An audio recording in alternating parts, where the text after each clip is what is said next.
Imagine yourself sitting down for an evening tea amongst the lush greeneries, living in a country renowned for its sublime beauty, warmth, hospitality, and riding the waves of advancements. Then, you hear the sirens go off and listen to every news channel. Sri Lanka is facing its most serious economic and political crisis in decades. Talk about how a once tourist heaven is now a brutal war zone, hosting the wrath of people whose dreams, money, and future have been stolen and compromised, versus the government, which has only acted on fulfilling a single family's greed and has entered a point of no return with nowhere to run and hide. This is the story of Sri Lanka and how a single family's poor management and greed have killed the economy of the country and are now crumbling under deep outrage. Before we delve into the problems, let's talk about Sri Lanka. Sri Lanka is an island nation situated to the south of India in the Indian Ocean. The two countries share near identical racial and cultural ties. Sinhalese people, who make up 75% of the total population, descend in part from northern Indian Indo-Aryan settlers who migrated to the island from 543 BCE to 243 BCE. Tamil people, including Indian Tamils and Sri Lankan Moors, who make up 25% of the total population, belong to the Dravidian group, who migrated to the island in 300 BC. Sri Lanka is famous for its rich biodiversity, large cinnamon and tea exportation, and stunning natural wonders. It's also known as the Pearl of the Indian Ocean and has diverse cultural and religious elements across the nation. Sri Lanka enjoyed a stable government and steady growth throughout the years. It has seen rapid growth in the industries like tourism, tea, apparel and textile, agriculture transition to biological agriculture, and information technology up until now. To understand the problems in detail, you should first know about the family that has been ruling Sri Lanka for more than 2 decades. Let me introduce you to the Rajapaksas, a family who is in the center of this outrage. Mahinda Rajapaksa, the second of 9 children, was elected as the president on November 19, 2005, until January 9 of 2015. It is important to know that in countries like Sri Lanka, to make it into politics, you have to be from a wealthy and powerful family. During this term, the Rajapaksas gained more power, reigning supreme as the ministry of key departments was distributed amongst the family.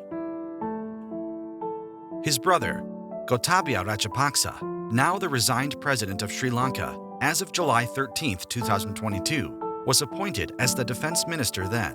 Initially, the Rajapaksas were hailed as they helped suppress the Tamil rebellion in Sri Lanka with the help of the Indian peacekeeping force. It was bloody and violent, but it worked. The family helped the Sri Lankan industries grow, but there were a few major issues with the growth that the world was seeing. There was another dark side to the meteoric rise of the country. The growth of Sri Lanka has come at a cost of huge debt from the Chinese and the World Bank. Usually, many countries run on debt. It is nothing new, but the times couldn't have been worse for Sri Lanka. The bulk of the revenue that Sri Lanka generates to pay the debt is mostly from tourism. Then COVID hit, and the whole world had to shut down. Tourism in Sri Lanka was at an all-time low. Soon after COVID hit, the Rajapaksa-led government took a very controversial call to ban chemical fertilizers for farming. This shattered the farmers across the island nation. The yields started getting lower and lower, which led to the import of popular essentials from other countries. But as Sri Lanka is an isolated island, the cost of shipping through water was high, which skyrocketed the prices of essentials. The chemical fertilizer decision was later overturned, but it was already too late. After COVID, the tourism industry started to gain momentum, but tensions escalated between Russia and Ukraine, and war broke out. There were 2 major consequences for Sri Lanka from the war. Number 1, most of the tourists that visit Sri Lanka were from Russia and Ukraine, so the industry never really recovered and kept dropping to new lows. Number 2, due to the war, the prices of crude oil skyrocketed. This did not cope well with the Sri Lankan government, as it is a non-negotiable essential for the functioning of the country. The island nation has witnessed months of protests over soaring prices and lack of food and fuel. Sri Lanka's foreign reserves have virtually run dry, which means it doesn't have money to buy food and essential goods from other countries. According to government data, the price of everyday goods has risen sharply, and inflation is more than 50%. Long power cuts and lack of medicines have brought the health system to the verge of collapse. The Sri Lankan government has more than $51 billion in foreign debt, according to the BBC, and efforts have been made to clear it. G7, the group of 7 industrial countries, has said it supports all such efforts. The World Bank has agreed to pay the island nation $600 million, and India too has committed $3.8 billion. Fearing backlash from civilians, ex-Lankan President Gotabaya Rajapaksa fled the country to Maldives, then later took a private jet to Singapore. Prime Minister Wickremesinghe has been appointed as the acting president of the country. The Lankan political leaders held an all-party meeting where it was decided to let the parliament speaker take over as the acting president. The office of Ranil Wickremesinghe, who has been asked to step down, said the ruling party and the opposition must form an all-party government.